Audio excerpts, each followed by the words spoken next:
అర్థమైందా? వాళ్ళ ముగ్గురుతో పాటు కానీ కొనసాగిస్తాను ఇంతవరకు లేదని మేము చెప్పాము. అర్థమవుతుందా? మళ్ళీ ఏమి ఈ మధ్యలో ఏమైనా జరగచ్చు.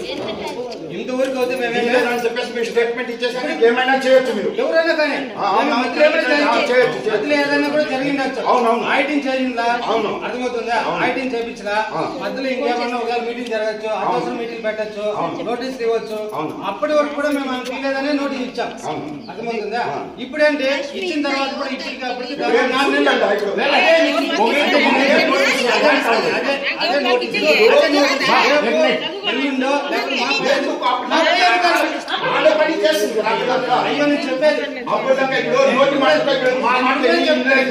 ఇప్పుడు చెప్తున్నాను.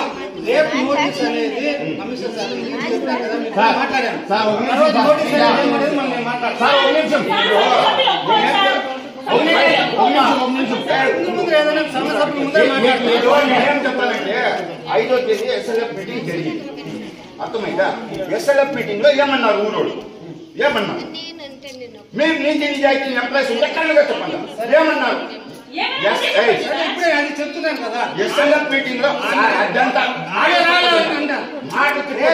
కావాలన్నారు. అన్నారా? ఒకటి రెండోది మేము ఆడిట్ చేయించాలా. ఆడిట్ అయిన తర్వాత ఏదైతే ఉండదో ఎంతన్నా కానీలే, అది 10,000 రావచ్చు, ₹1,00,000 రావచ్చు, 5 లక్షలు రానిలే, అవే వచ్చినప్పుడు ఖచ్చితంగా అనేది ప్లస్ ప్రవర్తన అనేది కూడా ఉంటుంది. రెండు కూడా ఉంటాయి, దానిలో తప్పేం లేదని అందరి ముందర నేను మాట్లాడినా. ఓకేనా? సమీప మీటింగ్ లో కూడా అదే మాట్లాడినా. అందరు సభ్యులు కూడా ఉన్నారు. ఈ రోజు కూడా మాకు అదే మాట్లాడినా. ఎవరైనా ఒక హస్బెండ్ కానీ ఏదైనా తీయాలన్నా కూడా ఒక నోటీస్ ద్వారా ఇచ్చేసి మళ్ళీ అది కూడా ఏమంటే ఏదైతే ఆమెకి నోటీస్ అనేది ఇవ్వాలనుకున్నారో ఇన్నాళ్ళు మీరు కోర్టుకి అనేది పోయినారో ఆ కోర్టు ప్రకారంగా ఆమె మేము అలాగే కొనసాగించామని చెప్పాం. ఇప్పుడు ఫర్దర్ మేము ఏం యాక్షన్ తీసుకునేది అనేది కూడా సమాయకులు కావచ్చు, మా పై అధికారులతో మాట్లాడేసి ఇదో ఈ విధంగా కమిషనర్ గారు చెప్పారు. తర్వాత ఇంతవరకు నువ్వు రావద్దు అనేది నువ్వు చెప్తున్నావు.